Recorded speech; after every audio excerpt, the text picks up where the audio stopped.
Alo. Bəli, ay müdür. Nasıl hardasan sen? Müdür, sən qadan mən dənizdəyəm, Anladan tez elə dur gel şirkete. Nəsə olub? Ha, tez elə deyirəm saat dur gel şirketi. Alem de birbirini tez elə gel. İndi gəlmişəm, mən sənə qurban olum. Lafel alem de birbirine.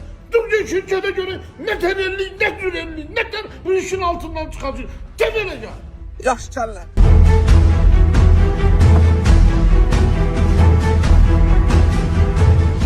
Müdür ne olub, salamatçılıqdır. Bu İsfendiyar sende indi.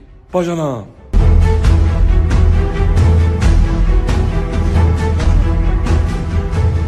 Ne olub Şahin müdür? İşte bu Elçin dedi ki onlar qohumdular. Ben dedim ola bilmez. Sen deme bacanakmışsın. Hiç hiç. Mən dənizdən buna göl çalacaktım sana. Ben sana bilmek istedim görüm sen onunla bacanaksa yoksa yok.